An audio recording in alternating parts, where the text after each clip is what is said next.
دوسروں کو بے سکون کرنے والا کبھی سکون نہیں پا سکتا۔ آپ اپنے آپ کو سمجھدار ضرور سمجھیں، مگر دوسرے کو بیوقوف سمجھنے کی سمجھداری سے پرہیز کریں۔ مغرور آدمی اس پرندے کی طرح ہے جو آسمان کی طرف جتنا بلند ہوتا جاتا ہے، لوگوں کی نظروں میں اتنا ہی چھوٹا ہوتا جاتا ہے۔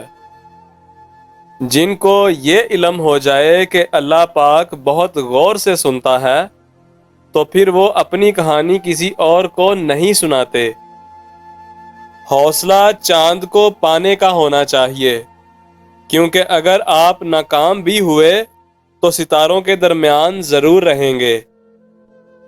ایسے لوگ کبھی کامیاب نہیں ہوتے جو ایک دوسرے کی جڑیں کاٹنے میں مصروف ہوتے ہیں، اور حسد کی آگ میں جلنا ان کا مقدر ہوتا ہے۔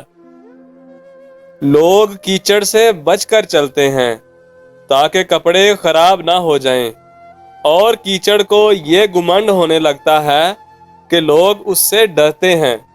ہمارے ارد گرد بھی کچھ انسان اسی غرور میں رہتے ہیں۔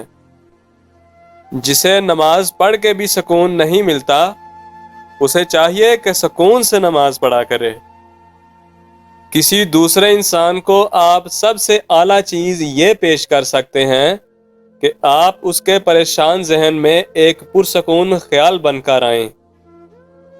منفی سوچ غلط نمبر کی اینک کی طرح ہوتی ہے۔ ہر منظر دھندلا، ہر راستہ ٹیڑھا، اور ہر چہرہ بگڑا ہوا ہی نظر آتا ہے۔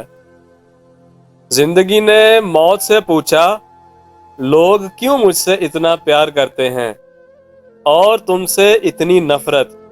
موت نے جواب دیا، کیونکہ تم ایک خوبصورت جھوٹ ہو اور میں تلخ حقیقت۔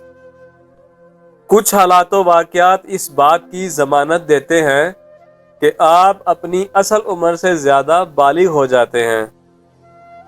سورہ اخلاص رات کو سونے سے پہلے 3 بار دائیں کروٹ اور 3 بار بائیں کروٹ پڑھ لے تو اس بندے کے وسوسوں سے حفاظت ہو جاتی ہے۔ اللہ پاک 70,000 فرشتے اس کی حفاظت کے لیے لگا دیتا ہے۔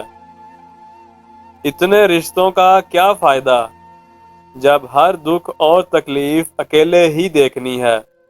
خود کو اتنا مضبوط کر لو کہ اپنا غم خود اٹھا سکو۔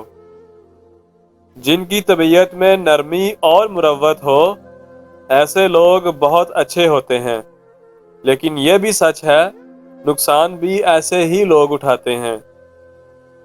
انتظار کرنے کی صلاحیت کو صبر نہیں کہا جاتا، بلکہ دوران انتظار اپنے آپ کو سنبھالے رکھنے کی طاقت صبر کہلاتی ہے۔ دوسروں کو خوش رکھنے اور دل میں جگہ بنانے کے لیے اپنی بہت سی عادتوں اور رویوں کی قربانی دینی پڑتی ہے۔